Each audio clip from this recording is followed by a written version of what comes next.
From Civil Rights Address by John F. Kennedy. I hope that every American, regardless of where he lives, will stop and examine his conscience about this and other related incidents. This nation was founded by men of many nations and backgrounds.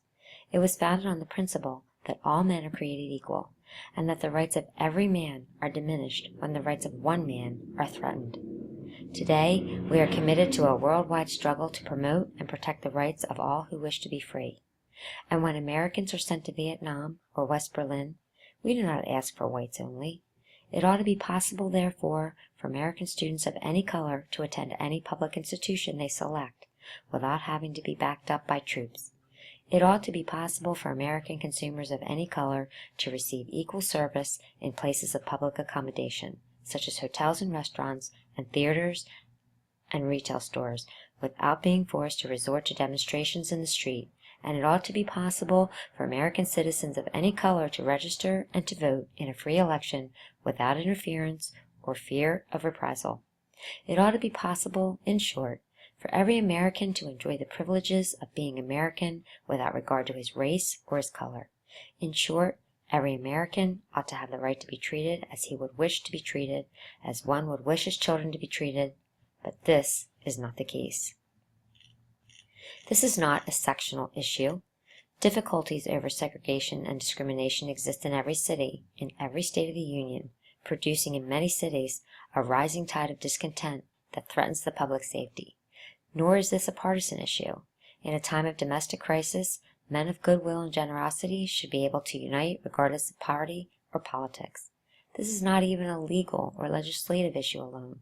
It is better to settle these matters in the courts than on the streets, and new laws are needed at every level. But law alone cannot make men see right. We are confronted primarily with a moral issue.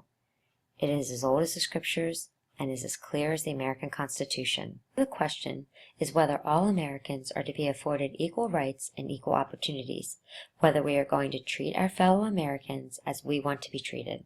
If an American, because his skin is dark, cannot eat lunch in a restaurant open to the public, if he cannot send his children to the best public school available, if he cannot vote for the public officials who will represent him, if, in short, he cannot enjoy the full and free life which all of us want, then who among us would be content to have the color of his skin changed and stand in his place?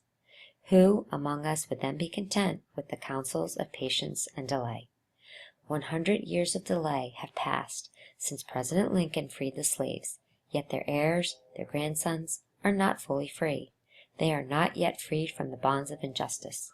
They are not yet freed from social and economic oppression.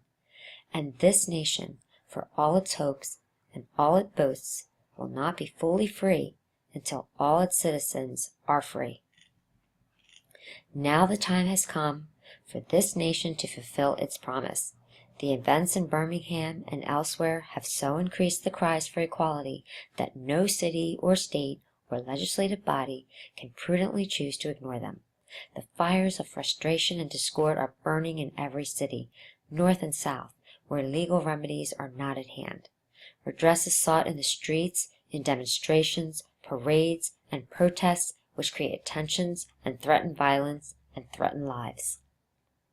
We face, therefore, a moral crisis as a country and a people.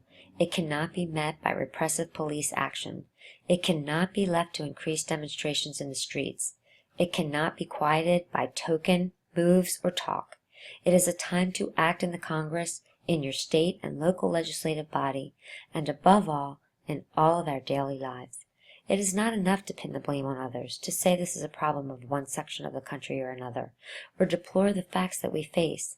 A great change is at hand, and our task, our obligation, is to make the revolution, that change, peaceful and constructive for all.